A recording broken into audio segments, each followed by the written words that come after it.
presentamos 24 horas Central.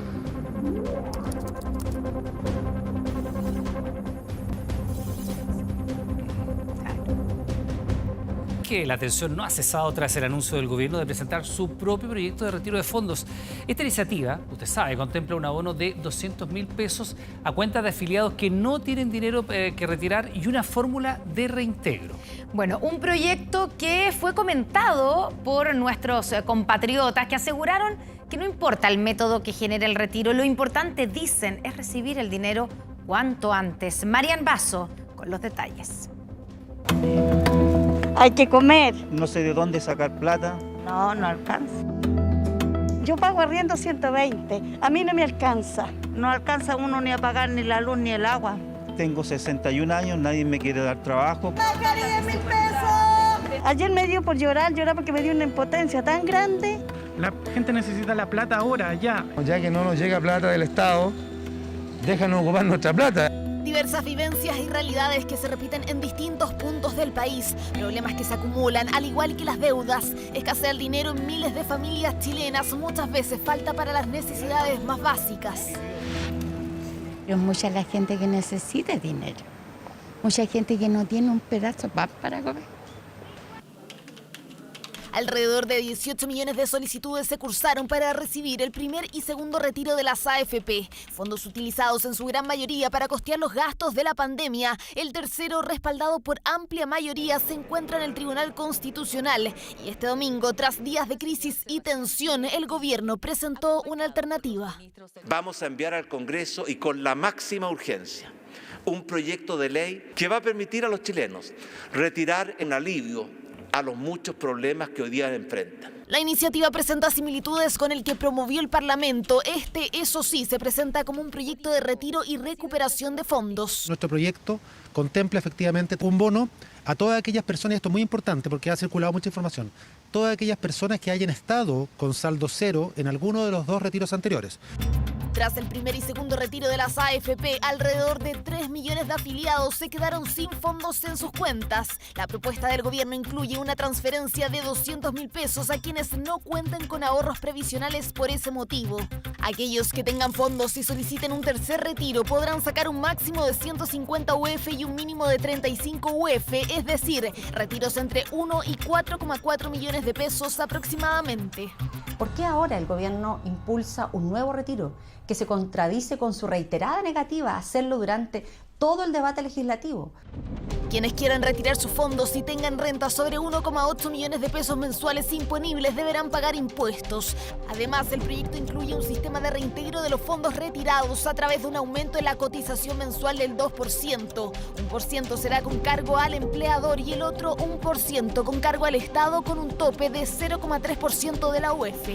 El tema del segundo proyecto es subirse a los laureles de lo que ya estaban hechos y tratar de asegurar algunas cosas hacia la AFP. Por último, a las rentas vitalicias se le adelantará hasta un 10% de los fondos de su reserva, que luego deberán devolver a su cuenta con cargo a su propia renta vitalicia. La iniciativa ingresará con suma urgencia a la Cámara de Diputados y se proyecta una tramitación de al menos 2 semanas. El deseo del gobierno es que los primeros pagos se realicen la primera quincena de mayo. La gente está esperando ese dinero. Se ha demorado harto, bastante. El gobierno siempre llega tarde y el otro proyecto obviamente que se va a atrasar mucho más, y si va al Tribunal Constitucional mucho más se va a demorar. Efectivamente, el proyecto del tercer retiro del 10% del Congreso se encuentra a la espera de lo que dictamine el TC. Si la iniciativa es declarada constitucional, el proyecto podría ser promulgado alrededor del 20 de mayo y los pagos se realizarían la segunda semana de junio. Plazos de ambos proyectos que complican a la ciudadanía que, más allá de preferir uno u otro, espera prontamente los recursos para seguir enfrentando una compleja crisis económica y social producto de la pandemia. Bueno, ya estamos con Andrés Vial para explicar o intentar comprender, Andrés, primero que nada, buenas noches, las diferencias entre el proyecto que ya está aprobado en el Congreso y pendiente de ver si es admisible la inconstitucionalidad en el Tribunal Constitucional y lo que presentó el gobierno, que todavía no ha ingresado. Sí, claramente hay similitudes, pero sobre todo diferencias. Vamos con las similitudes, partimos con ellas, vamos con la primera gráfica que hemos preparado. A ver, el proyecto que está o que se va a analizar desde mañana en el TC y el que presentó el gobierno, a ver, también comprende desde poco más de 1 millón de pesos el retiro hasta 4,4 millones de pesos. Ese es el desde y el hasta, son exactamente iguales. Vamos con la siguiente fase. Otra similitud tiene relación con que en ambos proyectos se tiene hasta 1 año para retirar todo el dinero. Recordemos, las personas que tienen menos de 1 millón de pesos pueden retirar todo el monto. En eso se parecen. Comencemos a ver las diferencias de ambos proyectos. La primera gran diferencia, tú lo decías, Iván, lo decía la Connie también en la presentación de la primera nota, tiene que ver con este bono de 200.000 pesos para quienes quedaron sin fondos en su AFP en el primer y segundo retiro. Vamos con la siguiente gráfica para ir analizando un poco las diferencias de ambos proyectos. A ver, personas sin saldo. Aquí no retiran, en el proyecto que fue despachado por el Congreso el día viernes, no retiran nada, obviamente, porque estamos hablando de casi tienen 3 millones de personas, ¿no? 3 millones de personas. En un principio eran 11 millones de afiliados antes del primer retiro, quedaron 8 millones. Esos 3 millones no retiran nada con el proyecto despachado en el Congreso el día viernes. ¿Qué pasa con el proyecto anunciado ayer por el presidente Piñera? Comprende un bono de 200.000 pesos. Aquí hay dos elementos importantes para resaltar, Iván.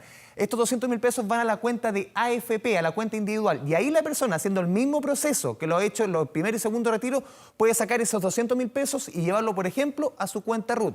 Ese es un camino. Y eso también ha generado mucha crítica porque es plata que va primero a la AFP y después el usuario ve lo que hace con ella, cuando podría ir perfectamente primero a tu cuenta RUT y tú ver si la destinas o a la AFP o a alguna otra necesidad que tú tengas. Sí, lo que dice el gobierno aquí se da la posibilidad de que la persona mantenga ese dinero en su cuenta individual o sencillamente la retire. Otro cambio fundamental tiene que ver, y también tiene que ver con este bono de 200.000 pesos, es que aquí, en este caso, la persona... No, estos son los impuestos. El tema tributario, que es muy importante, la diferencia acá son bien notables entre lo que salió del Congreso y lo que se presenta ayer. A ver, impuestos. El proyecto que se despachó en el Congreso el día viernes no paga impuestos. No genera renta. Eso quiere decir que no paga impuestos. Vamos con lo que presentó ayer el presidente de la República, el proyecto del gobierno con ingresos sobre 1,8 millones de pesos, ingresos imponibles, paga impuestos, o sea, queda fuera, o sea, paga impuestos cerca del 10% de las personas. Yo quería mencionar algo antes que tenía que ver con los 200.000 pesos. Si usted quedó sin fondos en el primer retiro o en el segundo retiro, da lo mismo cualquiera de los dos, y siguió trabajando, es decir, siguió juntando plata en el fondo, en el primero o segundo retiro. Eso es muy importante. Los impuestos sobre 1,8 millones de pesos paga impuestos. Es el 10% de la población, más o menos. 1 de cada 10 chilenos. Vamos con la siguiente gráfica. Seguimos desmenuzando las principales diferencias entre un proyecto y el otro. Esto es muy importante. El reintegro de fondos. Recordemos que ayer el presidente anunció el proyecto de retiro y reintegro de fondos. El primer proyecto, el proyecto original que se fue despachado en el Congreso el día viernes, no considera el reintegro de este tercer retiro. O sea, que el afiliado lo devuelva de una u otra forma. ¿Qué es lo que propone la moneda? Que esto es, quizás aquí está, el 1% a un 12%. Un 1% lo paga el empleador, un 1% lo paga el Estado. Las pymes, perdón, disculpa, las pymes están súper complicadas. Están muy complicadas. Hay sectores que han estado cerrados por meses y ahora tendrían esta cotización extra de 1%. Sí, exactamente. Y este 2% iría justamente a recuperar lo que se perdió a las AFP. El tema es que hoy día la única entidad que puede recaudar ahorro forzoso o ahorro previsional son las AFP. No hay otra entidad. Es el principal nudo de negociación. Jaime Quesada con la nota. Después de semanas de discusión, el gobierno entró al debate por el tercer retiro y lo hizo con un proyecto propio que tiene como principal diferencia el reintegro o recuperación de los ahorros retirados. Entendemos que ha sido una situación excepcional, pero esto tiene un impacto sobre las pensiones de las personas al mediano plazo. Entonces, la forma como de lo que vamos a lograr es que las pensiones no se vean tan impactadas es haciendo este reintegro. Ya está dicho, un 2% adicional con aportes de los empleadores y del Estado. Eso sí, el apoyo fiscal tendrá un tope de 0,3 UF mensuales, un poco más de 8.000 pesos. Por primera vez se propone que el Estado haga un aporte directo a las cuentas de los trabajadores. Efectivamente se va a lograr incrementar en un punto porcentual el aporte del empleador. Y también se está mostrando la señal de que el Estado se va a comprometer también con mejorar la calidad de las pensiones. El proyecto de la moneda contempla que el 2% de cotización extra será universal y no solo para quienes realizaron algún tipo de retiro. Por eso, el dinero se destinará a la cuenta individual de cada trabajador y será administrado por las AFP. Lo que hace el presidente Piñera es seguir proponiendo el fortalecimiento del sistema AFP y tratar de adelantar, contrabandeando de alguna u otra forma, este 2% adicional de cotización nuevamente hacia el sistema AFP. Lo que aún no está claro es si este 2% de cotización adicional formará parte del 6% que se discute en la reforma previsional en el Congreso. Adicional, y por lo tanto lo que esperamos es que eso se discuta, ojalá lo antes posible, para poder dilucidar todos esos temas. Una reforma polémica que por años ha estado entrampada en el Congreso, una de las piedras de tope, justamente el destino del 6% de cotización adicional. La oposición acusa al gobierno de aprovechar la emergencia para hacer cambios profundos. Fortaleciendo de esta manera el sistema actual de pensiones administrado por la AFP, que es un rotundo fracaso. Y por cierto, se entrecruza con el debate de la reforma previsional. Pero desde el oficialismo creen lo contrario, descartan que el debate previsional tenga alguna relación con el proyecto del retiro. Creo que no tiene mucho que ver con la discusión que nosotros tengamos respecto al retiro del 10% y la recuperación de esos fondos de pensiones que se gasten durante la pandemia. Mientras, el presidente de la CPC, Juan Sutil, aseguró que aunque es costoso para los empleadores, hacer el aporte adicional del 1% les permite ser parte de la solución, una postura absolutamente distinta a las pymes. Nos pilla en el peor minuto de las pymes. No podemos pagar ese 1%, lo único que vamos a hacer es aumentar la deuda que tenemos con los trabajadores que no le podemos pagar hoy día sus cotizaciones. El tercer retiro y la fórmula para reintegrarlo serán ahora los temas centrales de la discusión parlamentaria, una que el gobierno espera zanjar en el más corto plazo posible. Ya, otra diferencia fundamental tiene que ver con los jubilados a renta vitalicia, no retiro programado, a renta vitalicia. Son un poco más de 600.000 personas en nuestro país. ¿Qué es lo que dice el proyecto? Lo vemos en la gráfica que fue tramitado en el Congreso y que fue aprobado el día viernes, que no se puede retirar el dinero de las... se puede retirar el dinero de la renta vitalicia por sin primera reintegro, vez, sin reintegro. Es decir, se saca ese dinero, un 10% sin reintegro. Aquí lo que dice la moneda aquí puede haber graves problemas. No solamente que se vaya al TC, sino que esto, las empresas que manejan, las aseguradoras, porque recordemos que el dinero de la renta vitalicia no está en las AFP, ese dinero el jubilado firmó un contrato para que ese dinero se traslade de las AFP hacia las aseguradoras. Perdón, no solo no está en la AFP, tampoco está en poder de las personas. Esas personas le entregan eso a las empresas que lo administran. Pueden ir al CIADI, por lo menos a la Corte Internacional, que ve los derecho temas de propiedad. económicos, exactamente por derechos de propiedad.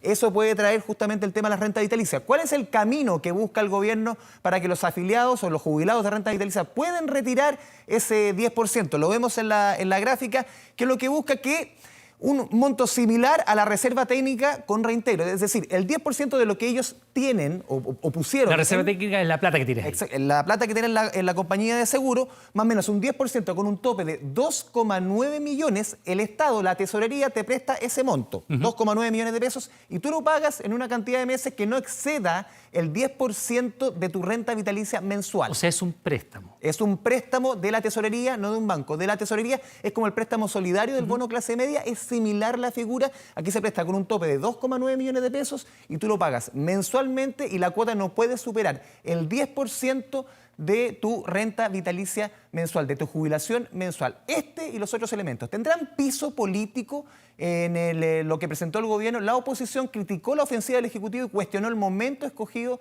y el candidato presidencial de Evópoli, Ignacio Briones, decidió restarse de la actividad en la moneda por no compartir el anuncio del gobierno.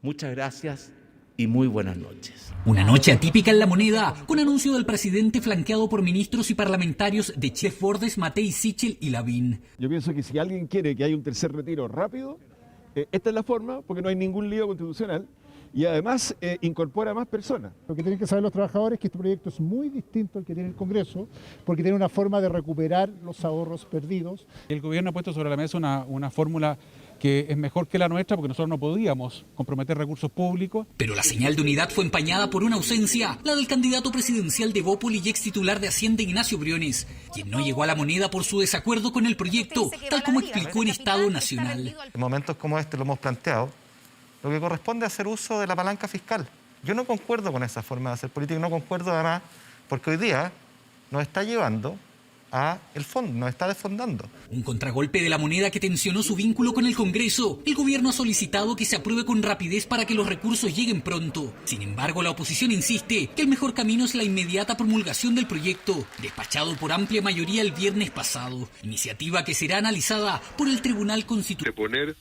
El conflicto institucional que tenemos con el gobierno a las necesidades de la gente de retirar su dinero. Por lo tanto, eso queremos que quede completamente claro. Es mejor el anunciado por el presidente de la República, es más completo, incluye a aquellos que no tienen fondos de su ahorro. Al final del día no importa lo que la oposición o el oficialismo quiera. Importa qué medidas llegan rápidamente a la ciudadanía. Si alguien de verdad está interesado en que las personas puedan recibir la próxima semana el tercer retiro de la AFP, lo que hay que hacer es aprobar la reforma del gobierno. Pero tras la reforma presentada por el gobierno, este lunes los 26 senadores de la oposición, mediante una carta, criticaron a la moneda por intervenir con un nuevo proyecto. No es aceptable, es que una ley que ya fue aprobada por el Congreso, por el Senado y la Cámara de Diputados, con apoyo incluso del oficialismo, el gobierno envía un proyecto que va a demorar todo esto. Yo creo que a la gente le importa poco, la verdad. Quien pone la firma, tenemos la obligación como legisladores de tramitar los proyectos que se presenten y tratar de mejorarlos. Se pasaron semanas diciendo que era una mala idea la del tercer retiro. Y de un momento a otro se propone un proyecto que, como siempre, es presentado por la fuerza de los hechos. El gobierno ha propiciado todos aquellos proyectos que van por la vía institucional. Este es un proyecto que cumple esa condición. Si lo tramitamos rápido, va a llegar prontamente, ¿cierto?, a millones de chilenos y chilenas. Un tercer retiro que podría llegar ahora por un proyecto ya aprobado en el Congreso, pero que podría chocar con el Tribunal Constitucional. El segundo camino. La discusión del Congreso que recién comienza. Sí, Andrés, lo que pasa es que está ya salió del Congreso el tercer proyecto, estamos a la espera de lo que diga el TC, estamos también a la espera de lo que pase con este proyecto del gobierno. Decíamos que no había ingresado, había una posibilidad de que ingresara por el Senado. ¿Qué ha pasado finalmente? Acaba de entrar. Ahora. Hace instantes acaba de tuitear el ministro secretario general de la Presidencia, Juan José Osa, acaba de ingresar el proyecto a la Cámara de Diputados. Perfecto. Comienza a discutirse mañana. En paralelo, Iván, a toda esta discusión, comenzó a pagarse el bono clase media y recordemos también que la semana pasada había anunciado mejoras al IFE el gobierno. Respecto al bono clase media, vamos con la gráfica de acuerdo a los números que maneja la moneda. Se han pedido solicitudes hasta ahora. 1,8 millones de solicitudes aceptadas de este bono clase media. Recordemos que son 500.000 pesos a cerca de 2 millones de personas. ¿Cuántas solicitudes se han rechazado? Y que las personas se están apelando, obviamente. 380.000 apelaciones. Es decir, hay 5 solicitudes aceptadas por cada una apelación. Lo que busca el gobierno, y este es el número que preocupa, la cantidad de apelaciones, es mejorar parte de estos beneficios. El bono o, por ejemplo, el IFE. Anuncios que serían durante los próximos días. Con esta nota yo me despido. Muy buenas noches. Salí rechazado. No me resultó. ¿Salió rechazado? Sí. ¿No me lo dieron? Sí, que estoy ya sin trabajo hace 2 meses. Me dijeron que no cumplía con los requisitos. Fueron de las frases más escuchadas la semana pasada. Muchos chilenos que aseguraban no calificar para el bono de clase media y otras ayudas estatales. Una situación que desde el gobierno esperan resolver.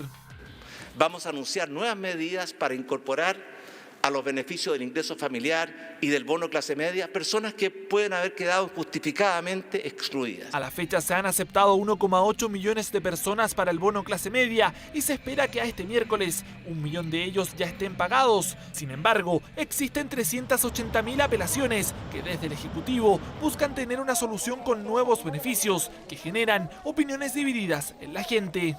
Está bien, pues mientras más ayuda a la gente, mejor. Creo nada de lo que dice, porque siempre hay letra chica y siempre hay algo por debajo. Que es difícil que alguien acceda a cualquier beneficio. Está bien, poco tarde, pero bueno, ¿qué se va a hacer? Desde el Congreso exigieron mayores antecedentes sobre los posibles beneficios. Se requiere claridad, se requiere precisar qué está diciendo, porque estos son frases que generan expectativas pero no tienen contenido real. Le hemos pedido al gobierno adicionalmente que se pueda avanzar en la universalidad de los beneficios para evitar la maraña burocrática y estos recursos lleguen rápidamente a las personas vulnerables y a la clase media. Estamos trabajando para ver cómo podemos extender en cobertura para estas personas que no calificaron y que sí tienen necesidad y esperamos prontamente poder decir cuál es el camino adecuado para ellas. Es probable que sea un mecanismo parecido, probablemente con menos requisitos, pero es algo que estamos revisando. Ayudas estatales que desde las pymes también solicitan tras quedar disconformes con los anuncios del gobierno.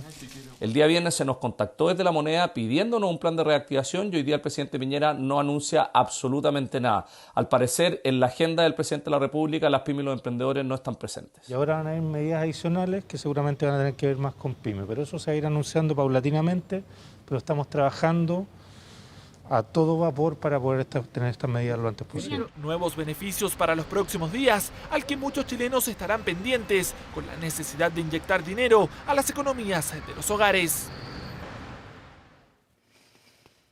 Y después de 30 días de anunciada la cuarentena total en la región metropolitana, hoy se dio a conocer el avance a transición a fase 2 de algunas comunas. Bueno, sin embargo, la autoridad sanitaria limitó el aforo en centros comerciales y además anunció un despliegue mayor de los fiscalizadores. Mire.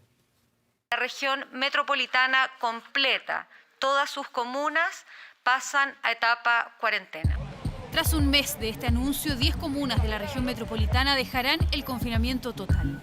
Alhué, Melipilla, Talagante, Independencia, Las Condes, Vitacura, Lo Barnechea, Providencia, La Reina y Ñuñoa pasan a transición desde este jueves 29 de abril. La situación sanitaria evidentemente muestra algunos muy leves signos de mejoría. Sin embargo, también hemos decidido que la transición será más estricta. Una fase 2 que será menos permisiva que antes y que prohibirá la actividad física en gimnasios o lugares cerrados. Tampoco va a permitir el funcionamiento de casinos y el aforo en centros comerciales se reduce a una persona cada 10 metros cuadrados. Además, habrá restricciones generales. Las fronteras seguirán cerradas por otros 30 días y se aumentará la fiscalización de fiestas clandestinas, de desplazamiento entre comunas y de aforos en restaurantes, por ejemplo. Estas que están en comuna en cuarentena y necesiten desplazarse a aquellas comunas que van a pasar a transición, ya sea por trabajo u otros motivos, cuenten con los permisos de desplazamiento correspondientes. Y es que en la región metropolitana otras 42 comunas seguirán confinadas de lunes a lunes, algunas de ellas pese a estar bajo esta condición durante meses. No pueden salir tampoco los espacios comunes, entonces las tengo a los 3 niños más chicas encerrados adentro en el departamento, es complicadísimo. Ha sido un poco complicado por lo largo que lleva, pero hemos salido adelante haciendo las compras planificadamente y saliendo lo justo y necesario. Bastante difícil porque el encierro de cierta forma causa bastante estrés. Igual con las clases online, igual es difícil y complejo más que nada para mí para las clases. Ha sido difícil, pero las cifras no dan cuenta de reales cambios o disminución en los contagios. Al menos no el sábado, un día antes de que comenzara la cuarentena total, registraba 444 casos activos. El 23 de abril ese número había aumentado a 790. En contraste, Providencia, por ejemplo, tenía 306 casos al 26 de marzo y tras casi 4 semanas de cuarentena los redujo a 163. La gente que vive en hogares más ricos tiene mayor facilidad para descansar en los cuidados y por lo tanto les resulta relativamente más fácil quedarse en la casa y combinarlo con sus formas de trabajo desde la casa. Salvo que tú hagas una intervención fuerte de política pública, la capacidad de la gente de simplemente quedarse por sus propios medios y migrar al teletrabajo en su casa es mucho mayor en los sectores más ricos que en los sectores más pobres. Coincidentemente, las comunas que menos han reducido el nivel de casos activos son las comunas a las que en el proceso de vacunación. Pintana se suman Estación Central y Cerro Navia, por ejemplo, que han vacunado a menos del 40% de su población entre 50 y 59 años con 2 dosis. Un panorama que dista nuevamente con la realidad de las comunas de más altos ingresos. Si tengo 2 permisos a la semana, ¿tengo que usarlos? No, señor. No tengo la obligación de usar los permisos para gastarlos. Personas que pueden quedarse en casa, deberían quedarse en casa. Porque hay personas que aunque quieran, no pueden quedarse en casa, porque si no salen a trabajar, no tienen sustento para su familia. La cuarentena no surte el mismo efecto en todos los territorios, y pese a que existe una evaluación constante de los índices, tal como lo plantea la autoridad, difícilmente algunas comunas lograrán bajar sus cifras de contagios sin abordar otras problemáticas sociales más amplias como la informalidad laboral. En la discusión de qué es lo que se puede abrir y qué no, a dónde se puede ir y dónde no, hoy nuevamente las autoridades tuvieron que aclarar el funcionamiento de los llamados hoteles para adultos. ¿Qué se necesita para ir a estos lugares sin incumplir la norma? Los moteles sí pueden funcionar tal como funcionan los hoteles porque se rigen bajo la misma patente, por supuesto. Con esta declaración se esperaba que las dudas sobre el funcionamiento de hoteles para adultos ya no existieran más, pero no fue así. Teníamos salvoconducto en el hotel y no sé por qué. ¿Qué salvoconducto tenían ustedes? Del de desplazamiento, el que se saca, el de 2 horas. ¿Y ese permiso qué especificaron ustedes? Semana nuevos detenidos, 87 personas fiscalizadas por carabineros estaban en un hotel para adultos en la Florida. Algunos mantenían permisos temporales u otro tipo de, incluso salvoconductos, pero ninguno que le permitiera alojarse en esas instalaciones. Ellos deben fiscalizar permisos de desplazamiento cuando la gente se está desplazando, no cuando están hospedando. Insisto, no existe un permiso de hospedaje. Hay una regla general. Las comunas en cuarentena, que en el caso de la región metropolitana son 52 hasta este jueves 29, deben mantener un confinamiento obligatorio, salvo para trámites esenciales. Para eso están pensados los permisos de desplazamiento general, por lo que las personas no deberían pernoctar fuera de sus domicilios.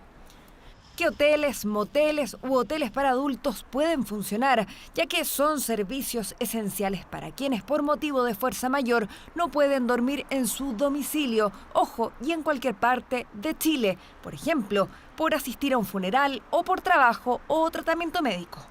Lo razonable es que las personas pernocten en sus domicilios, en sus hogares. Si hay alguien que por alguna razón tiene que visitar la región metropolitana porque viene un funeral, por ejemplo, entonces puede pernoctar en un lugar distinto a su domicilio y para eso tiene que portar el permiso correspondiente. ¿Por qué? Porque no entiendo por qué. Si aquí la cuestión es bien clara, uno saca un permiso y se puede trasladar a donde uno quiera.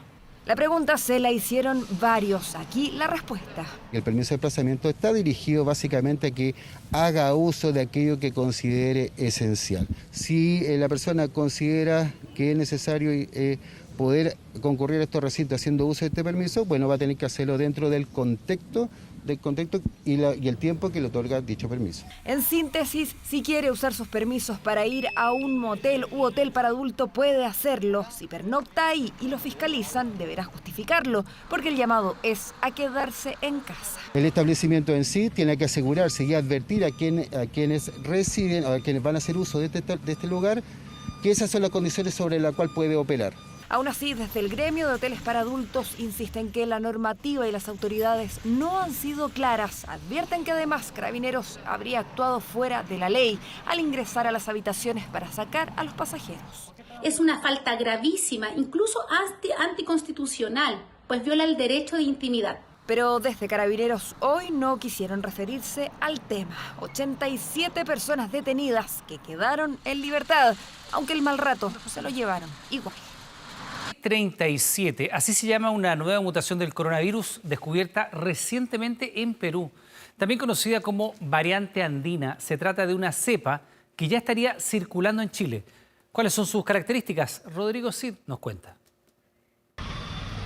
A nivel mundial se han reportado casi 150 millones de personas contagiadas, una pandemia que sigue expandiéndose y que representa un escenario favorable para el desarrollo de mutaciones o nuevas cepas del coronavirus original. El virus ingresa a la célula y al ingresar se copia a sí mismo varias veces. Y al copiarse a sí mismo comete errores. Y esos errores, algunos se pierden, las variantes de preocupación. Variantes de preocupación como la británica, la del Amazonas o la sudafricana, que se propagan con mayor velocidad. Ahora podría sumarse la llamada variante andina o C37, descubierta por científicos peruanos. Y que tiene cierta similitud, 17 británica, con la variante P1 o amazónica brasilera, y la variante sudafricana. Ella contiene algunas mutaciones, especialmente en la glicoproteína spike, espiga de la superficie, que es la que se une a la célula receptora, pero todavía no está claro realmente si esta variante es más transmisible o más virulenta. La llamada variante andina correspondería a un linaje de una mutación ya conocida. Para el mundo científico, la vigilancia genómica resulta clave para detectar la presencia de nuevas variantes de preocupación y determinar, por ejemplo, su circulación en territorios específicos. El mejor caso, yo creo que hay que recordarlo, es el de Biobío, que apareció un aumento brusco, ¿verdad?, del número de contagios y se detectó en paralelo la presencia de la variante brasileña. ¿Y eso qué significa? Que uno puede contener el contagio, cerrar la frontera de la región, por ejemplo, tomar medidas, prepararse. En el caso de la llamada variante andina, según el análisis peruano, ya circularía en países como Chile, Perú y Ecuador. Aunque todavía faltan estudios para determinar su real impacto en la población, se mantendrá la vigilancia epidemiológica. Por el momento, la Organización Mundial de la Salud no la considera como una variante de preocupación. Con respecto a la vacunación, no hay estudios específicos contra este nuevo linaje de esta variante. Lo que nosotros hemos visto que en relación a los estudios que tenemos, la vacuna ha sido efectiva contra la circulación de cepas que tenemos en nuestro país. Cepa andina o chileno-peruana. Denominaciones para la recién descubierta C37. Nueva mutación de un virus que mediante su rápida propagación ha encontrado terreno fértil para cambiar y hacerse más resistente. No, nada. Y lo siguiente es preocupante. Estas imágenes son de 9 niños que huyeron desde un hogar colaborador del Sename en Rancagua. Estaban descalzos y semidesnudos cuando fueron encontrados por los vecinos. Ahí le quiero mostrar, por favor, a la niña cómo está. ¿Quién te hizo eso? La tía Denise. La tía Denise. Y mientras que a mí, ¿qué niños problemas? Estos niños sufren. Estos niños no tienen la culpa de que... Una tía me pegó. Aquí me cortaron. Es el relato de parte de los niños del hogar Catalina Kentenich de Rancagua, organismo colaborador del Sename perteneciente a la Fundación María Ayuda, desde donde la noche del domingo 9 de ellos huyeron descalzos y semidesnudos del hogar acusando maltrato. Me contó la situación, lo que pasó, que se escaparon porque ya les pegaban, que no estaban cómodos, que sentían peligro. Yo llamé a mi mamá, obviamente, preguntando qué tenía que hacer. Mi mamá me dijo que me los trajera para acá, porque no podíamos dejar a los niños tirados en la calle, si ya estaban en la calle. Tras la intervención de carabineros volvieron al hogar, pero la mañana de este lunes se instalaron en el techo del recinto desde donde lloraban pidiendo comida y reiterando las denuncias de maltrato. Tengo declaraciones de que los violan, de que los queman. O sea, ¿de qué estamos hablando? Si la investigación da cuenta de que hubo maltrato, como lo están denunciando, por supuesto que hay códigos, ¿cierto? Y hay protocolos que se deben aplicar con las personas que habrían participado en aquello. Pero creo que todavía hay que investigar, porque siempre en este tipo de situaciones, siempre hay más de una versión. A través de un comunicado, el Sename advirtió que los niños transmitieron a sus cuidadores que la huida se debe a que extrañan a sus familias debido a la suspensión de visitas por la pandemia, pero que enviará los antecedentes a la Fiscalía. En el mismo tenor se refirió el hogar Catalina Kentenich, aunque uno de sus docentes descartó las denuncias. ¿Cómo va a ser maltratado? ¿En qué sentido? Y los golpes que ellos muestran en sus brazos, en sus piernas. Porque se pegan ellos mismos. Te puedo mostrar un video ahora que se pegan patadas, están haciéndole deporte y pelean.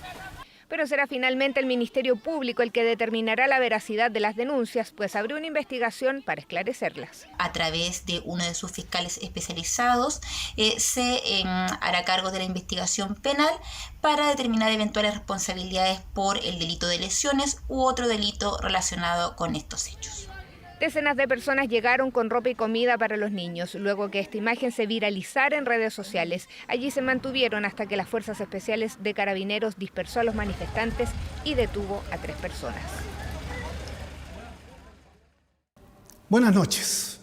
Una denuncia anónima permitió iniciar una investigación periodística cuyo resultado tiene alcances insospechados.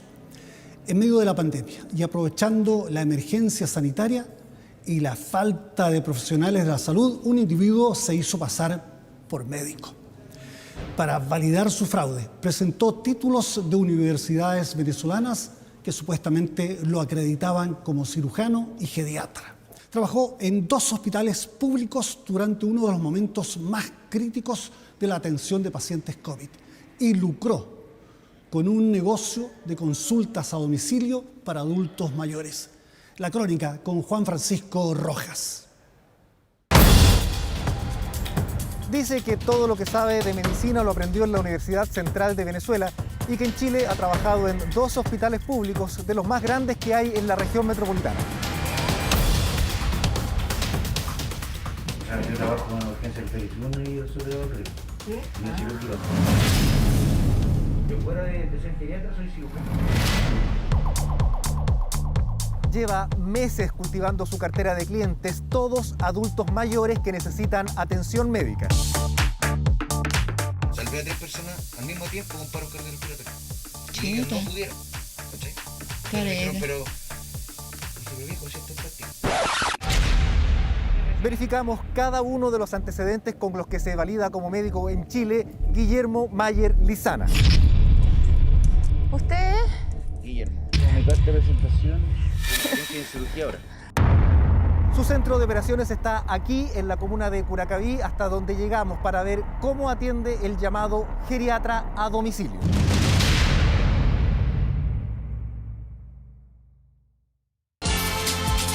Cuando ya son pasaditas las 10:30 de la mañana, 10:30 de la mañana, cada día miércoles, el doctor Guillermo Mayer, geriatra, el doctor de los abuelitos y de las abuelitas, ya está con nosotros. Desde mediados de noviembre, este contacto radial con el especialista se ha hecho parte de una rutina. De la mano de su simpatía y un verso generoso, cultiva su cartera de clientes, todos adultos mayores que necesitan atención médica. Muy buenos días, ¿le escucha el doctor? ¿Con el doctor? Sí, con él. ¿Cómo está? Buenos días. Denuncia anónima nos permitió poner atención a este espacio de radio y a su protagonista. Estás mal puesto. Cuando es un cordón tiene que poner en agua. De partida, un doctor se baja con algo para anotar y para tener como un historial del paciente al que va a revisar, o para hacerle una receta o como una hoja de visita, y no hizo nada. Solo nos conversó, le tomó la presión tocándole los dedos, le revisó el corazón y eso. Y con eso nos dio el diagnóstico. ¿No te dio alguna receta, por ejemplo, boleta? Nada. Si todo es como lo relata, más de una cosa no anda bien con el llamado Dr. Mayer. La única forma de saber qué y cómo lo hace es concertando una cita. Basta un llamado al mismo teléfono que publicita o un WhatsApp para contactarlo. Hola, buenos días. Yo ya voy en camino, voy a llegar un poco antes. Yo creo que voy a estar como a las 11. No sé si puede ser o no. Va a llegar 45 minutos antes de lo pactado. El supuesto paciente es un hombre de 80 años totalmente autovalente. ¿Y usted viene a operar? ¿Qué viene tan...? ¿En serio? ¿En serio? ¿Y pasó para acá? Sí. ¿Pero cómo? No, y de ahí me tengo que ir a Curacaví. Ah, ya. ¿Tiene otros pacientes? Sí, tengo 4. ¿En serio? Pero tanta pega. ¿Y de dónde viene a operar?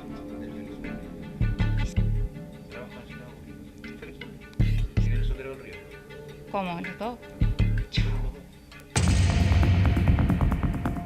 Nos dice que llegó a Curacaví por un paciente que conoció en la urgencia del hospital Félix Bulnes, que de ahí se empezó a correr la voz hasta que lo llamaron de la radio.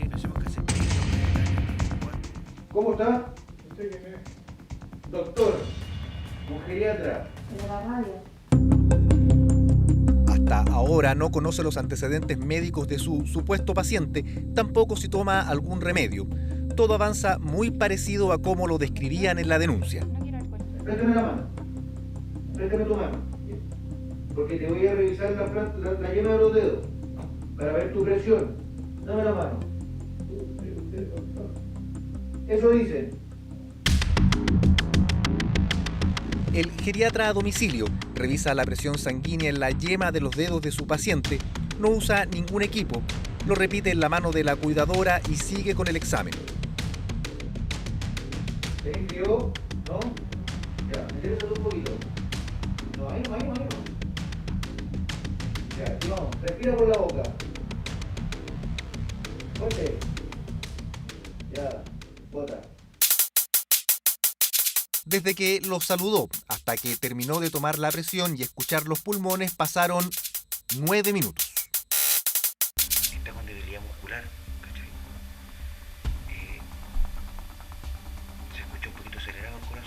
A nivel pulmonar, sí, respira normal. No se escucha nada raro. ¿Ya? Pero no sé por qué tengo esta sensación de que puede estar generando un Alzheimer. Quizás. ¿En serio? O una demencia senil. No sugiere la opinión de un especialista, no pide exámenes, no deja remedios, ni siquiera una vitamina. ¿Tú soy de Santiago? Sí, soy de Santiago. Y te trajeron para acá, entonces tú también estás bajoneada. Tú también estás con depre. Y tú estás con depre. Y tú... ¿Te crees? Yo te puedo apostar que tú sueles generar depresiones. Atendiendo a eso, sugiere a la supuesta cuidadora del adulto mayor, a quien jamás examina, algunos cambios de dieta, aumentar el consumo de agua y da una indicación para subir el ánimo de los dos. Sí, saca la mirada. Cuando estoy en Santiago me llamáis y no puedo tomar. Ya, bueno. Y nos olvidamos del tema. Entonces cuando estoy en Santiago me avisáis y salimos. Ya, pues. Si te tinca. Como amigo. El llamado Dr. Mayer tiene 39 años. Medicina dice que empezó a estudiar a los 20, que se demoró 7 años en terminar la carrera. Consulta nos deja varias preguntas que tienen que ver con el trabajo de Guillermo Mayer Lizana, el llamado geriatra a domicilio. Entonces, si tú necesitas algo, llámame. Ok. Pregúntame. Yo te ayudo. Ya, muchas gracias. Nerita. Que vaya muy bien. Esto es contra el protocolo, pero... Semana a semana, desde noviembre del 2020, desde la radio entrega datos, consejos y recomendaciones para enfrentar distintos cuadros. Vamos a hablar del bienestar psicológico del adulto mayor. Ya no de la demencia senil, ya no, ahora del bienestar. Pensemos que cuando hacemos un poco de deporte o caminamos un poco y nos cansamos antes y nos ponemos rojos, eso es una señal de que puede ser hipertensión. El trastorno del sueño se puede derivar de muchas cosas, de Alzheimer, el alcohol, la demencia senil. Todo eso llevan a un síndrome que se llama apnea-hipopnea. De acuerdo al relato de Guillermo Mayer, estudió medicina en la Universidad Central de Venezuela entre los años 2001 y 2010, que después de eso se vino a Chile y que trabaja en el sistema público de salud. Yo fuera de ser geriatra soy cirujano. Yo saco apéndice y vesícula y todos los días. Y urgencia, entonces cuando me llegan casi punto de reventar, yo te veo. Una semana después de la primera visita regresa a ver cómo está el supuesto paciente de 84 años que, según él, tenía indicios de Alzheimer o de demencia senil. Ahora lo recibe otra persona, la nieta mayor. ¿Usted es? Guillermo. Ah, Guillermo. Como mi carta de presentación. Lo que le pasa es supuestamente una credencial que lo acredita como funcionario del Hospital Sotero del Río. Su carta de presentación. ¿De urgencia? No, de urgencia y en cirugía ahora. Ya. Pero urgencia no COVID. Ahora se pone alcohol gel en las manos, la ropa y los zapatos. Mira, todo lo que necesites para estar tranquila. Gracias. Ya. Nosotros los Un zapatos. poquito. Desde el desconocimiento. Esto es lo que tenés que hacer tú siempre. Sí, lo hago, por eso lo tengo como a mano. Ya, no te preocupes porque yo no tengo ni el bicho. Antes de examinarlo nuevamente, comenta los cuidados que tiene en el trabajo, los estrictos controles a los que está sometido y los cambios que ha hecho para poder atender a domicilio a adultos mayores. Ya, yo por eso dejé urgencia. Por lo mismo, ¿Por porque qué? como yo estoy viendo adultos mayores y voy a domicilio, yo no puedo estar en contacto con el virus. ¿Cachai? Ay, ¿en qué hospital está usted? En el Félix Una y en el Sotero. Wow. Entonces, si yo estoy viendo, pues yo soy geriatra y cirujano. Yo me especialicé en estómago. Oh, los cánceres y todas esas cosas. Sí, más llamadas vesícula, apéndice, estómago. Luego, sin guantes, comienza a examinarlo. Recordemos que la sospecha de Guillermo Mayer es que probablemente estamos frente a un caso de Alzheimer. Ya, préstame la mano un poquito. Dale la vuelta. Eso. ¿Cómo te has sentido hoy día? Bien. ¿Bien? ¿No te duele nada? Los ojos no te molestan, los oídos, la cabeza. ¿Usted es el doctor? Sí, yo soy el doctor a veces. Esta vez, el examen físico y la entrevista a su paciente le tomó 6 minutos. debe estar con una depresión súper fuerte. ¿Ya? Pero fuera de eso, yo no sé si él está con un tema de Alzheimer o de demencia senil. ¿No es lo mismo, doctor? No. El Alzheimer es cuando te borran todos tus recuerdos. Todos. Pero la demencia senil se te borran los recuerdos de corto plazo, pero tú vuelves a una época hacia atrás. Luego, la conversación tiene un giro. A ver, bájate la mascarilla, me voy a dejar un poquito porque... ¿Para qué? Bájate la mascarilla. ¿Para qué? ¿Me da terror? yo soy súper atacada. Ya, no te preocupes, yo no estoy contagiado. Yo ayer tuve cirugía y me hicieron el de sangre y no tengo. No sé. No tengo. Bájate un poquito la mascarilla. ¿Pero para qué? Porque necesito ver tu nariz. Y me decía, ¿por qué tiene que verme la nariz? ¿Uno detecta algo ahí? ¿Qué cosa? Con la nariz y la boca. ¿Qué cosa? Si está deshidratado o no. Igual que la primera consulta, cobra 40.000 pesos. No deja indicaciones, no da boleta y nos dice que él se va a mantener en contacto con alguna de las nietas. Saluda a la gente ahí, doctor, que nos está viendo a través de ¿Cómo están? de nuestro Facebook Live. Que nos vean y cualquier duda llámenos ahora al programa o me mandan un WhatsApp o me llaman a mi teléfono. La radio es el espacio donde puede lucir sus conocimientos, acercarse a la comunidad. La jalea ayuda mucho en la artritis y la artrosis. ¿Ya? El artritis ayuda por el tema del colágeno en las articulaciones. También es la oportunidad de conseguir nuevos pacientes. Estamos conversando con el doctor don Guillermo Mayer, que es geriatra, es médico de los adultos mayores. Lo que hemos visto hasta ahora nos genera una serie de preguntas. Lo primero tiene que ver con el examen físico de su supuesto paciente. Ya, enderezalo un poquito. Ya, vamos, respira por la boca. Luego, la insistencia en decir que trabaja en 2 hospitales públicos de Santiago, al punto que exhibe sus credenciales al llegar a la consulta a domicilio. Hay algo más, un dato clave para esta investigación, que tiene que ver con lo que él cuenta de su formación como profesional de la medicina. ¿En qué universidad estudió usted? Yo en Venezuela. Ah, en Venezuela, hace mucho tiempo, ¿no? Yo estudié 14 años, estuve 14 años en Venezuela. Yo empecé en 2001. ¿En qué universidad? En la Central, que Ya. es como la Católica acá. Es súper difícil estar acá. Según su propio relato, habría estudiado medicina en la Universidad Central de Venezuela, donde dice se tituló de cirujano y geriatra. A partir de esa información, iniciamos varias acciones en paralelo para confirmar la veracidad de ese dato. Lo hicimos en Venezuela, en todas las instituciones acreditadoras de nuestro país y con profesionales reconocidos a quienes les mostramos el trabajo de Guillermo Mayer. Partamos por eso en el Instituto Nacional de Geriatría. Quien nos recibe es su director. Doctor, ¿no quiere alcohol gel? Ah, ya, ok, bueno. Préstame la mano. No, eso es violento, lo que acaba de hacer. Más aún pandemia. Préstame tu mano, porque te voy a revisar la yema de los dedos para ver tu presión. ¿Este procedimiento permite determinar presión alta o baja? No, en términos concretos no. Ya, vamos, respira por la boca. Fuerte. Ya, bota.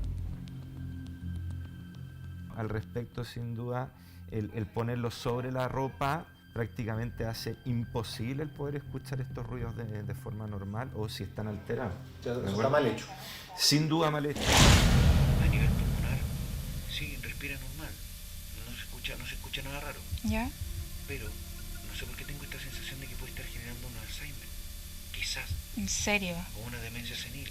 La demencia senil, ya desde los años 70, a través de la nueva nomenclatura, no existe. Un profesional que está hablando reiteradas veces sobre demencia senil y como Alzheimer también, como 2 enfermedades distintas, automáticamente estamos hablando de alguien que no tiene ni idea sobre lo que está hablando.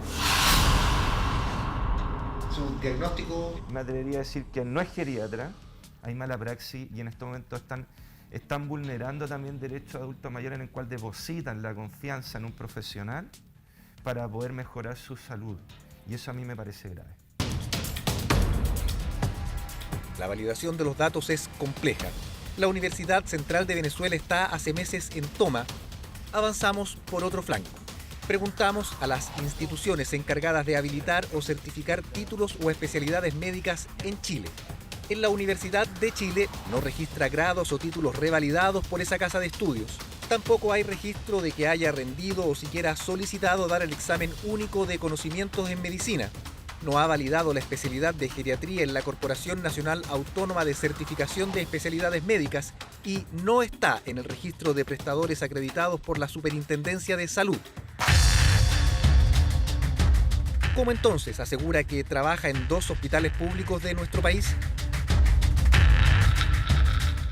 La pandemia obligó a hacer un decreto supremo del Ministerio de Salud que permite que los servicios de salud puedan contratar médicos extranjeros sin tener el título de médico cirujano reconocido en Chile.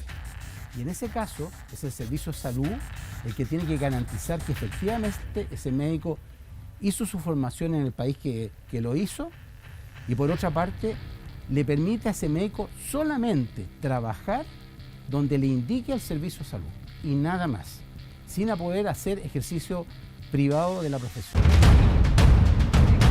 Al día de hoy, el trabajo a domicilio que está realizando Guillermo Mayer está fuera de la ley.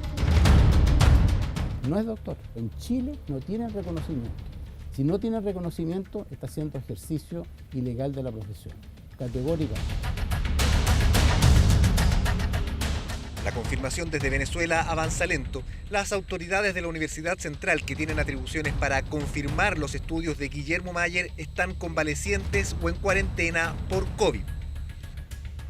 Cerraron 9 pabellones de cirugía y por esos 9 pusieron 2 camas UCI. En 2 días con intubados, ni siquiera con gente más, con intubados. Con gente tronada, de guata, con tubos, mal. ¿Y esa dónde es? En el sector sector.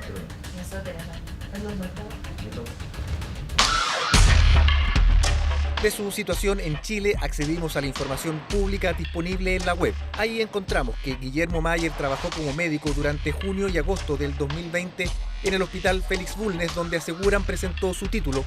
También aparece trabajando como doctor en el Sotero del Río entre los meses de abril y junio del año pasado.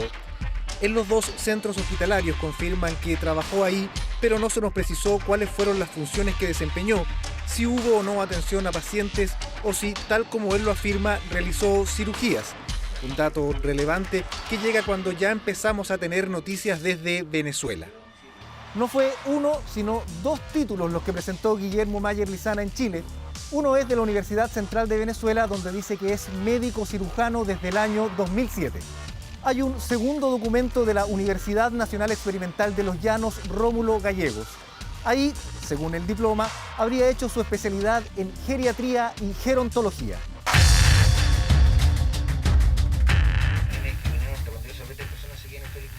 ¿Hasta que qué? Salvé a 3 personas al mismo tiempo con paro cardiorrespiratorio. Y que no pudieron, ¿cachai? Claro, pero es que viejo, si esto está bien.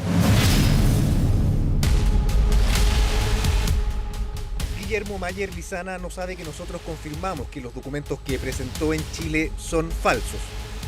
No es médico, ninguno de los 2 títulos que exhibió en nuestro país son reales. Aún así, lo hizo ante la autoridad para conseguir trabajar como médico en 2 hospitales públicos el año recién pasado.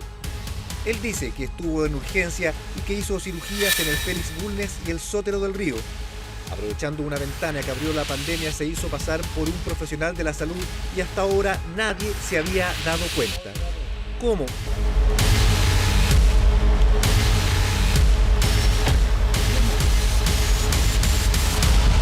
¿Cómo está? Buenos días.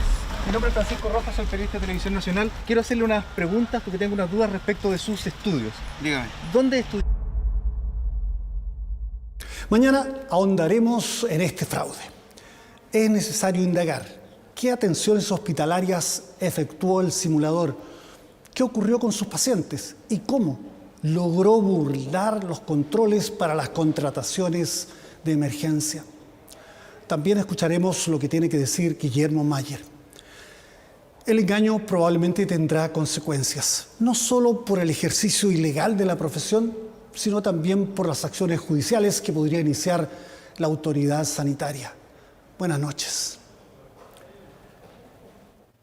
Fíjese lo siguiente, compartió con las grandes estrellas de Hollywood. Bueno, nosotros estuvimos con él, por supuesto. Hasta tuvo el Oscar en sus manos, aunque la gente topo finalmente no lo haya ganado. Bueno, así fue la noche de ensueño de Sergio Chami, el protagonista del documental chileno que conmovió a todo el mundo. Una noche de los Oscars donde la tercera edad fue protagonista. La experiencia es alucinante, debe serlo. Don Sergio la ha vivido a concho y sus primeras sensaciones tras la velada de la entrega de los premios Oscar van cargadas de sinceridad y emoción. Algo que me da... No me pregunte más porque me engañé a llorar. En serio. Se transformó en un personaje. El viaje a Los Ángeles fue un nuevo comienzo y la ceremonia de los Oscar un premio en sí misma. Allí Sergio Chami vio perrear a Glenn Close tras perder en récord absoluto por 8ª vez una nominación al Oscar. Eso sobreponerse. Y vio como Yoo Jung-yoon de Minari, presentada por Brad Pitt como ganadora del Oscar a Mejor Actriz de Reparto, agradecía al presentador como cualquier fanática que se lo topa por primera vez. Mr. Brad Pitt. Señor Brad Pitt, encantada de conocerle. ¿Dónde estaba cuando estábamos grabando? ¡Qué honor! Y es que eso tuvo esta premiación, no solo la presencia de actrices y actores más desconocidos, sino también la preponderancia de los más ancianos.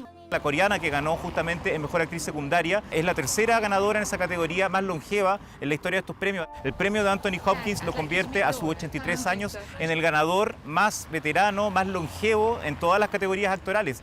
Una noche en la que si bien no pudo ganar la estatuilla, la gente Topo y Sergio en particular fueron parte del mensaje y el tono que la premiación de los Oscar quiso relevar. La mirada que le da este documental a los viejos, a las viejas, lo hace con cariño y con dignidad. Creo que la Academia cometió un error. Pero si de errores queremos hablar, o de chascarros si usted prefiere, hubo otro aún más llamativo justo al final, cuando en vez de la mejor película, en este caso Nomadland, la transmisión decidió cerrar con el Oscar a Mejor Actor, que muchos pensaron sería otorgado de forma póstuma a Chadwick Boseman, fallecido en 2020, y quien cerró de hecho el famoso segmento In Memoriam, en recuerdo a quienes han partido. Pero el premio, oh sorpresa, cayó en manos de Anthony Hopkins, quien además no estaba presente en la velada, ni presencial ni virtualmente.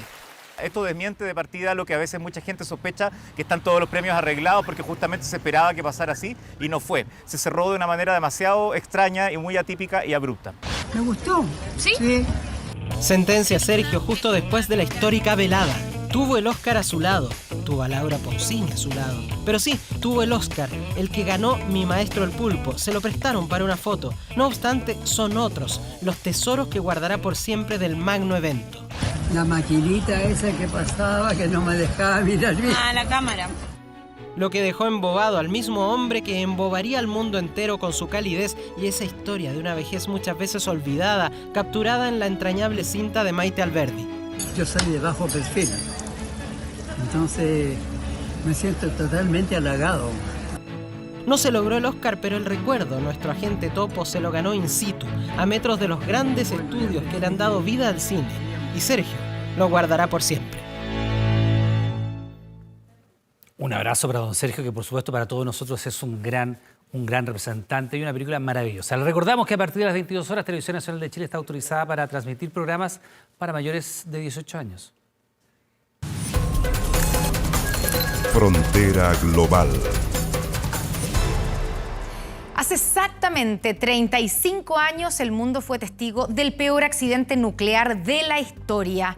Estamos con Andrea Aguilar aquí en el estudio para comentar la explosión de Chernobyl y analizar las huellas que aún quedan y aún están presentes en los países de la ex Unión Soviética. Andrea, ¿cómo estás? Muy buenas noches. ¿Cómo estás, Connie? Muy buenas noches. Sí, el 26 de abril de 1986 pasó a la historia como la fecha del peor desastre nuclear que se ha vivido en el mundo. Estamos hablando de algo que sucedió en Pripyat, que es una ciudad ubicada al norte de Ucrania, o de lo que hoy se conoce al menos como Ucrania, muy cercana a la frontera frontera con Bielorrusia, donde una serie de errores humanos terminaron finalmente con la explosión de ese reactor número 4 de la central de Chernobyl y también con la muerte de al menos 50 trabajadores y de miles de personas a causa justamente de la radiactividad.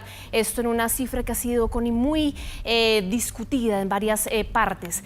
Justamente esto ha pasado en los años siguientes para ver también, actualmente este núcleo está cubierto de la explosión, mantiene cubierto al menos un gran arco de acero que está costeado por todos los países del Unión Europea o de Europa, si se quiere llamar. Se vieron afectados por esta tragedia, aportaron cerca de 1.800 millones de dólares. Y esa estructura metálica móvil más grande del mundo fue inaugurada en 2019, es la que estamos viendo justamente en imágenes. Hace 2 años se inauguraba por parte del gobierno de Volodymyr Zelensky. Promete garantizar al menos la seguridad en esta zona justamente durante los próximos 100 años. Fue algo que fue financiado por gran parte de países de la Unión Europea. Pero ¿cuáles han sido las consecuencias de este desastre? ¿Cómo ha cambiado también la vida en este lugar azotado por la radiactividad? Lo vemos en la siguiente nota. Блин, ну давай.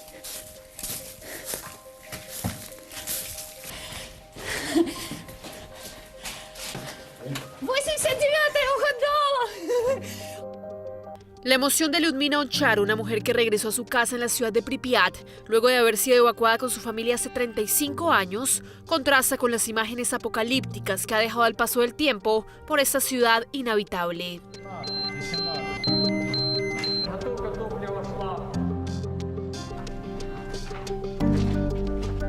La explosión del reactor 4 de la central nuclear Vladimir Ilich Lenin, que ocurrió en la madrugada del 26 de abril de 1986 en esta ciudad ucraniana, causó el mayor desastre nuclear de la historia. No queremos errores como estos en el futuro. Nuestros hijos deben recordar este desastre y tomar las decisiones correctas.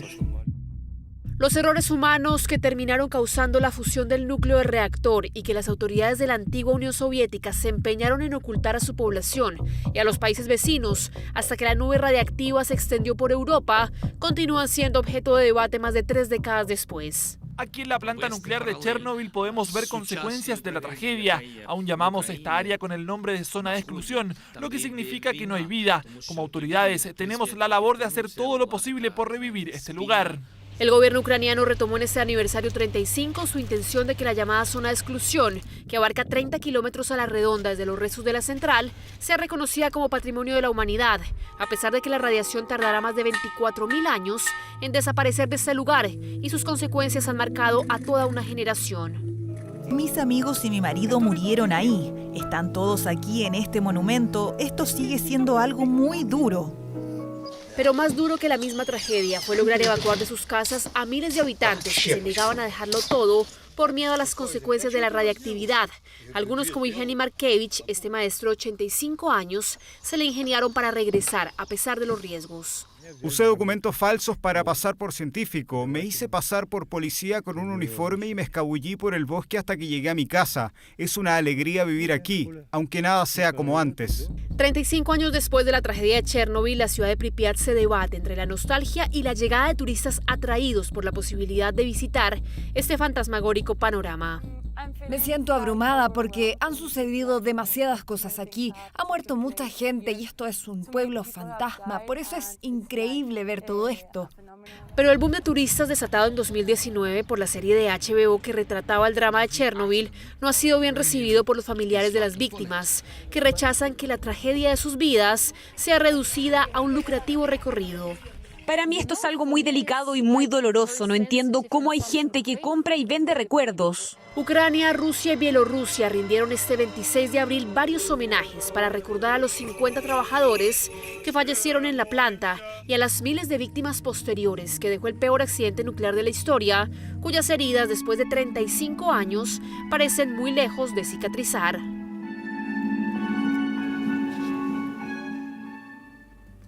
Y vamos a revisar de inmediato nuestro planar, Connie, para ver en este mapa que ha sido elaborado por la BBC cómo se fue extendiendo por Europa toda la radiactividad. Estamos viendo que una gran mancha de aceite que alcanzó toda Europa. Estamos hablando de, bueno, sucede obviamente Chernobyl, se empieza a extender hacia Bielorrusia, Ucrania, Rusia, que fueron los 3 países que de hecho veíamos en las conmemoraciones los más afectados, pero prácticamente eso se fue extendiendo como una mancha por toda Europa. Esa es la zona más enrojecida, representa justamente donde la radiación era entre 40 y 100 veces lo normal.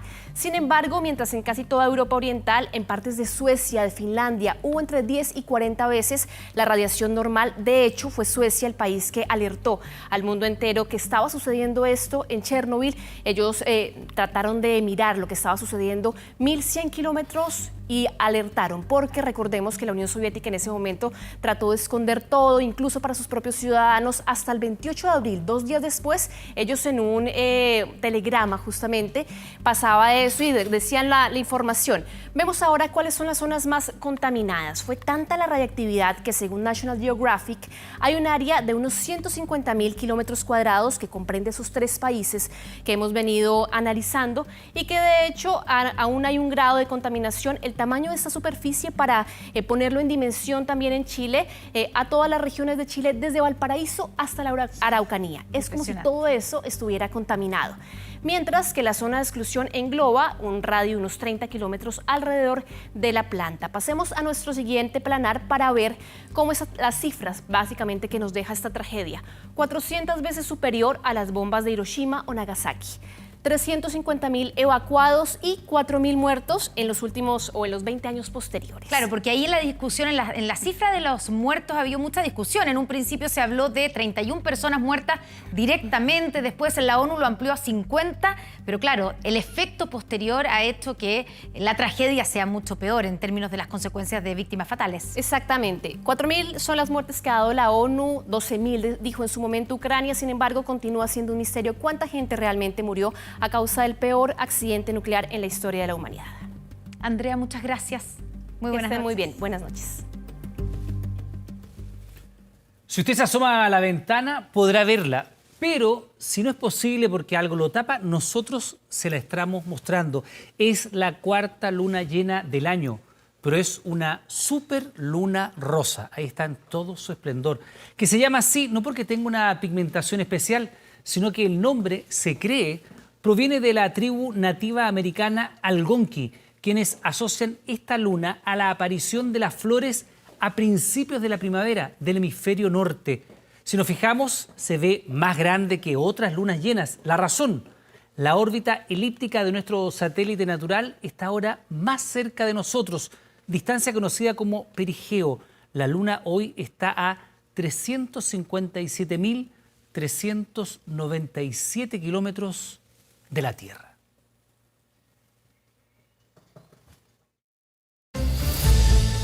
¿Usted ha pensado en renunciar? ¿Se pasa por su cabeza eso? Rafael Dudamel, el técnico de Universidad de Chile, que no vive un buen presente, claro, ahí en el plantel universitario. La derrota ayer frente a Colo-Colo en el superclásico del fútbol chileno. Más allá del resultado, el rendimiento del conjunto azul, que no ha tenido un buen nivel, ni colectivo ni individual, con una fanaticada que ya está impaciente.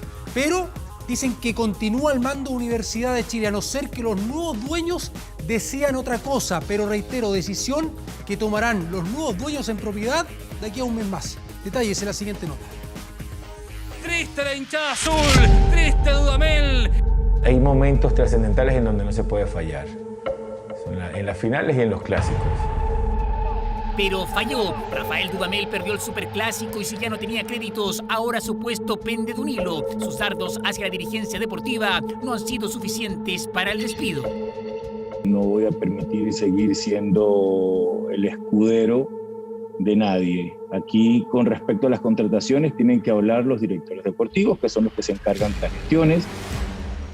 Tampoco lo fue su eliminación en Copa Libertadores, ni su bullada e irresponsable reunión con cuerpo técnico y dirigidos en plena pandemia en su domicilio.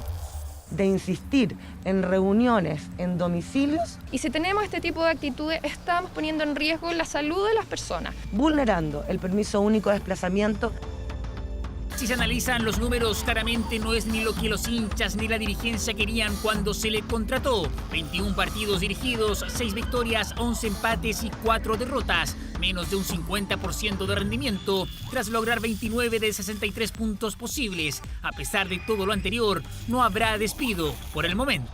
Fondo de Inversión Tactical Sport lanza oferta pública de adquisición de acciones de Azul Azul S.A. Durante este periodo de compra y venta de acciones, por reglamento no puede haber gastos importantes del club ni tampoco remover a altos funcionarios, como es el caso del técnico. Por lo tanto, no habrá destitución, pero ¿habrá renuncia? ¿Usted ha pensado en renunciar? ¿Se pasa por su cabeza eso? Muchas gracias. No, no pasa por mi cabeza. No piensa renunciar, no pasa por su cabeza dejar el banco azul, y es que tal y como lo dijo hace unos días. ¿Te sientes feliz? ¿Te sientes bien en la U? Inmensamente feliz. Yo he encontrado mi lugar en el universo en esta etapa de mi vida. Dudamel parece estar tranquilo y contento en nuestro país. Veremos cuánto le dura y si es capaz de mejorar sus números como técnico de la U. Y bueno, era una linda medida y un lindo desafío. Gracias a Dios lo pudimos sacar adelante. Y en la otra parte, la alegría, la felicidad de Colo-Colo con esta victoria por 1-0, manteniendo su hegemonía. Claro, no pierden el Estadio Monumental con Universidad de Chile desde el año 2001. Colo-Colo, que tiene 10 puntos, ahí está la tabla de posiciones, puntero. Claro, a la espera de lo que ocurra con el partido de Audax Italiano, que le está ganando a Melipilla. Así vive días felices el técnico Gustavo Quinteros en el Cacique. Y si me toca patear, ojalá Dios quiera podamos convertir para poder ayudar al equipo para poder ganar este partido tan importante. 5 días antes del Superclásico, Leo Gil colgó su traje de nuevo referente albo y se vistió de pitonizo. El 5 colocolino tomó la posta de predicciones que hacía Esteban Paredes en cada previa de enfrentamiento ante la U. Lo que vino después ya es historia y desde hace 20 años. Hola, Leo.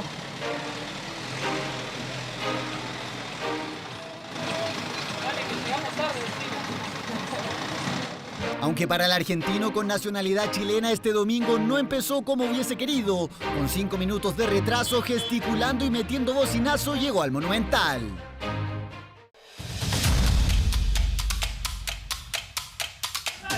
Estos partidos no se juegan, se ganan para mostrar la cancha, como lo dice nuestro himno. ¡Valiente, fuerte! ¡Vamos!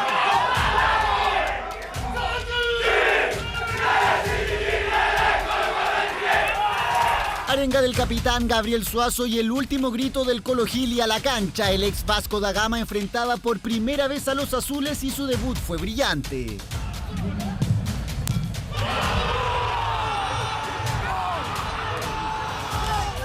Ni en su mejor sueño el Colorado pensó que con un tanto suyo el Cacique extendería su hegemonía frente a los laicos en casa. 20 años sin saber de derrotas en el Monumental. El zurdazo del 5 firmó 7.168 días de localía invicta. Y creo que día a día la gente nos transmitía esa sensación de los 20 años, una linda presión, una linda responsabilidad. Y lo que pasó en el camarín colocolino tras el 1-0 ya es escena repetida.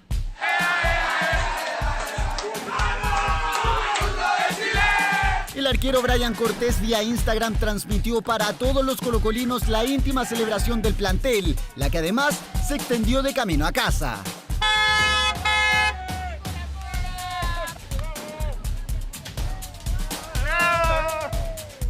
Sí, obvio, contento por eso. Bueno, pues contento por el grupo, por todo, porque de verdad que lo merecemos esto y mucho más. Y si me toca patear, ojalá Dios quiera podamos convertir para poder ayudar al equipo para poder ganar este partido tan importante. De las predicciones de Esteban Paredes a la del nuevo referente Leo Gil, el Monumental sigue siendo territorio imbatible para la U, que en septiembre llegará a las 2 décadas sin ganar en la casa del Cacique. Colo-Colo, con un gol del Colo, extendió su racha frente al archirrival.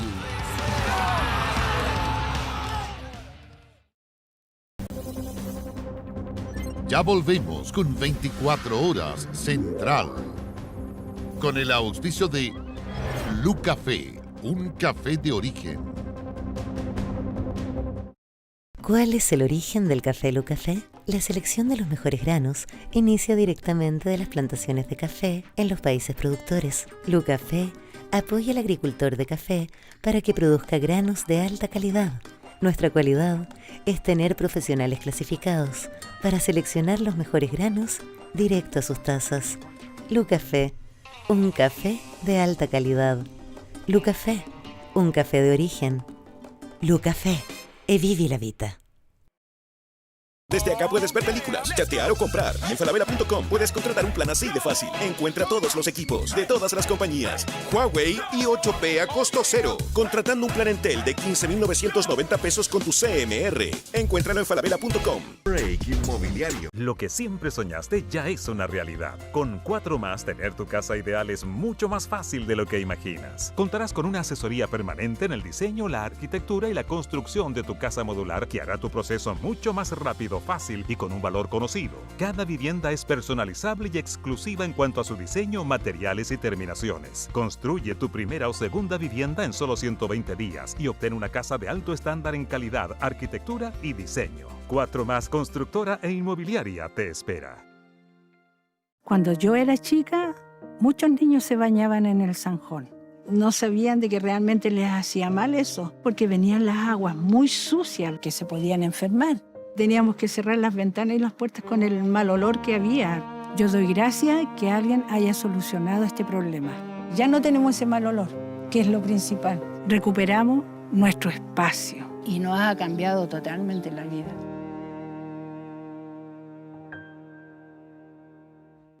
Usa tu banco sin venir al banco. Haz tus trámites en la aplicación Banco Estado o en www.bancoestado.cl. Retira tu dinero en caja vecina o en cajeros automáticos y utiliza tu cuenta RUT para todas tus compras. Banco Estado. La buena vida es simple. Tan simple como echarle agua. Leche entera y descremada Alcafur. Alcafur. Simple, sano y rico.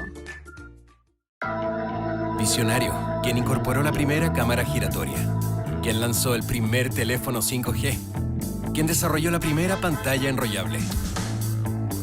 Pero tan visionario como ellos es quien dijo, traigámoslo a Chile. Sorpréndete con la tecnología de Oppo, exclusivo en Claro, pronto. Somos el punto de encuentro para todas las miradas. Este 15 y 16 de mayo, millones de chilenos ejerceremos nuestro derecho a voto.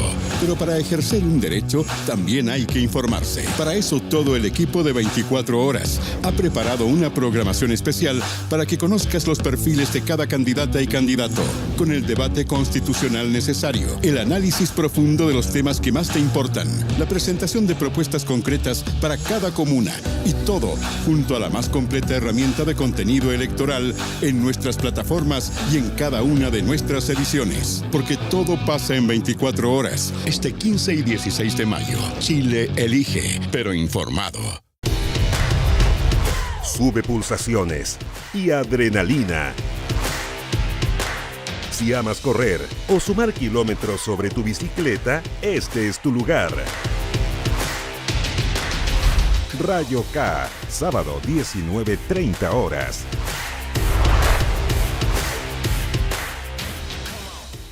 ¿Quiénes son? ¿A qué partido representan?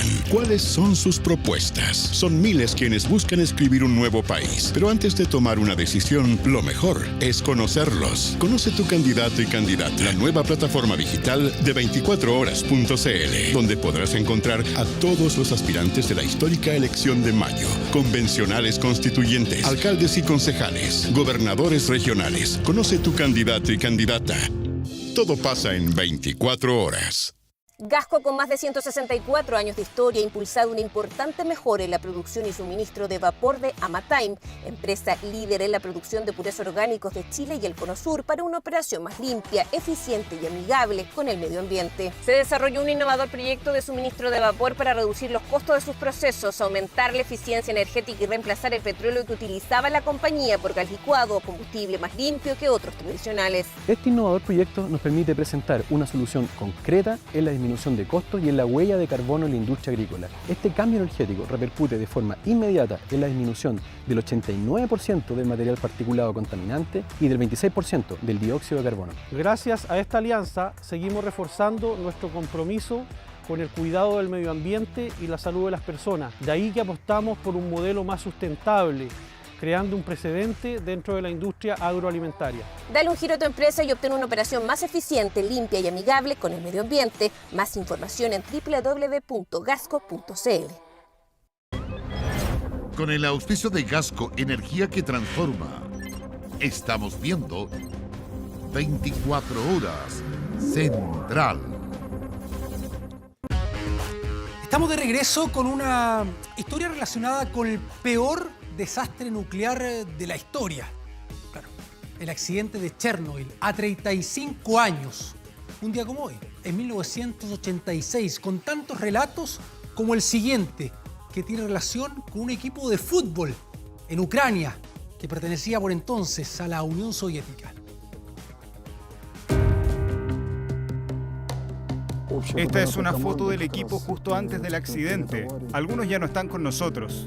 El 26 de abril de 1986, el Stroitel Pripyat entrenaba para jugar la semifinal de la Copa de Ucrania. En plena práctica, en la cancha del estadio que no alcanzó a inaugurarse, aterrizó un helicóptero de emergencia. De él descendieron funcionarios con trajes y detectores de radiación. Aquel partido jamás se jugó. Los chicos me dijeron que la estación había explotado. Claro que pensé que era una broma, pero después, a lo lejos, vi que la central estaba en llamas. El accidente nuclear más devastador de la historia cambiaba la vida para siempre de miles de personas. La explosión en la planta nuclear de Chernobyl obligó a las autoridades a evacuar. 1.500 buses movilizaron a más de 50.000 habitantes de Pripyat, entre ellos a todo el plantel del Stroitel, que tras la catástrofe desapareció. Me gustaba mucho el equipo, teníamos actitud y condiciones. Conocido como el plantel de los constructores, un grupo de obreros encontró en el fútbol una distracción para el extenuante trabajo en la central nuclear y que poco a poco logró cautivar a todo un pueblo hasta llegar a jugar en la liga profesional. Todo el pueblo amaba el fútbol. 35 años después de la tragedia de Chernobyl, los jugadores recuerdan con emoción a su querido plantel que la radiación hizo desaparecer. Sus sueños y anhelos siguen entre los muros y ruinas de una ciudad que no solo perdió a su equipo de fútbol. Bien, y para finalizar, una buena noticia en el tenis, porque Nicolás Jarry logró el título de campeón del Challenger de Salinas en Ecuador en una maratónica jornada, porque hoy jugó semifinales y luego tuvo que disputar el título de campeón, su cuarto título de Challenger para el chileno, que después de la suspensión ya se mete dentro de los 400 mejores del circuito. Con esta información nos despedimos. Pausa, ya vuelve Connie e Iván con las noticias del 24 Horas Central. Buenas noches.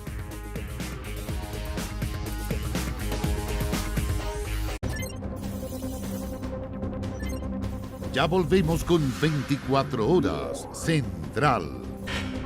Estamos viendo 24 Horas Central. Estamos de vuelta en las noticias para contarles que ya hay países que empezaron a eliminar las restricciones impuestas por el COVID-19. Bueno, ahora es el turno, nada menos que de Francia e Italia. ¿Qué medidas tomaron? Lo vemos a continuación. Una imagen que no deja de sorprender. Sin respetar las normas sanitarias, unas 300 personas se juntaron con parlantes gigantes a cantar y bailar en un parque al norte de París. Es difícil para los franceses. Hemos impuesto medidas restrictivas por mucho tiempo y es lógico que quieran volver a sus vidas. Pero de nuevo necesitamos que esperen unas semanas más.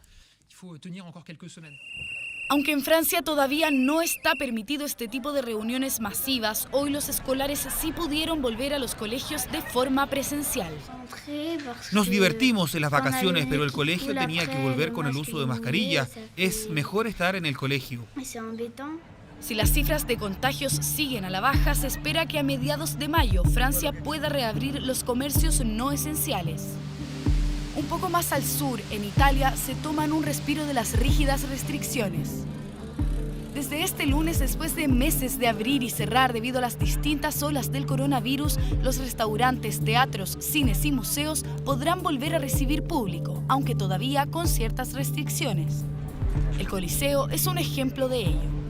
El chileno Nicolás Brauchi, que vive hace casi 2 años en Italia, espera que esta reapertura sea la definitiva. La gente está contenta por volver a salir. O sea, con decirte que ya estamos organizando cosas, o sea, y el próximo fin de semana nos vamos a la playa, como está empezando el calor de nuevo, ¿cachai? Estamos entrando en el verano. El país europeo ha visto una lenta disminución en los contagios de COVID-19, que han llegado a unos 13.000 diarios, aunque ha vacunado recién al 8,6% de su población.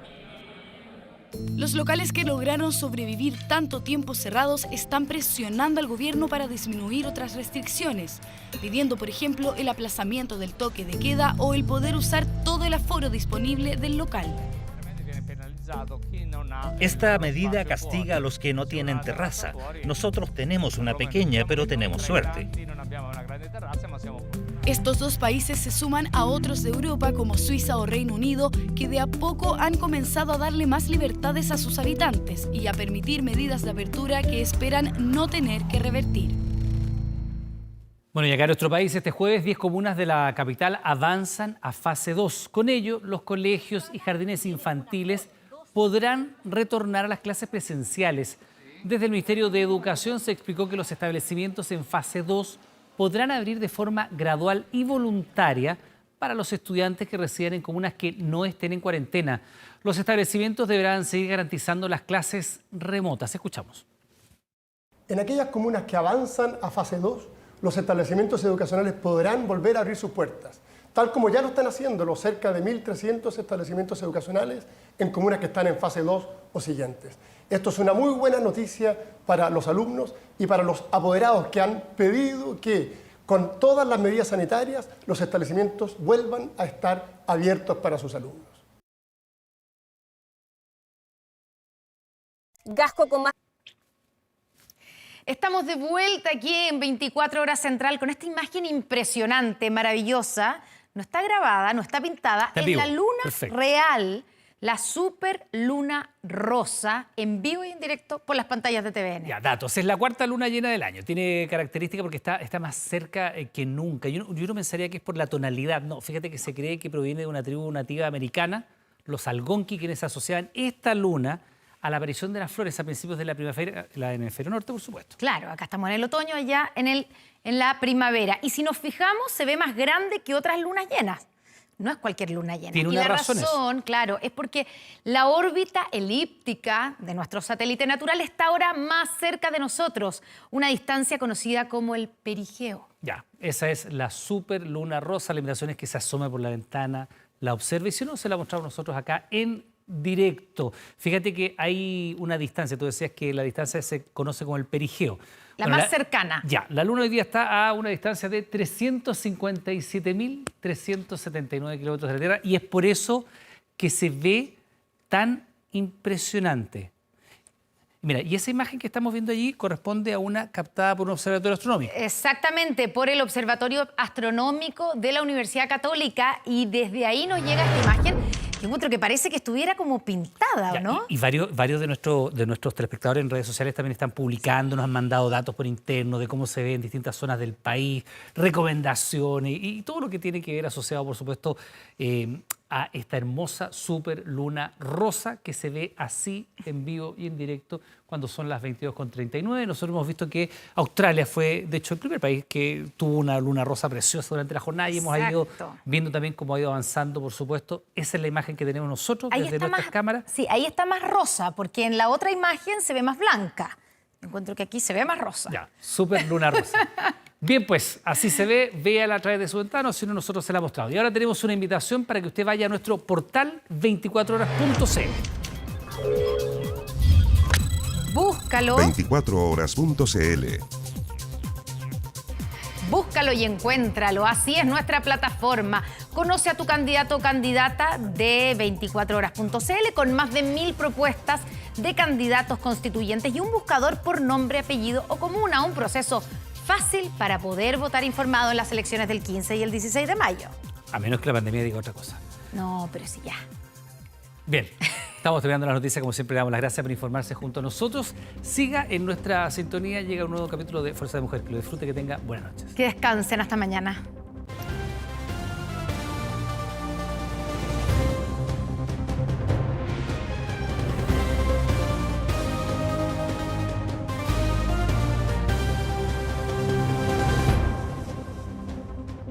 Con compra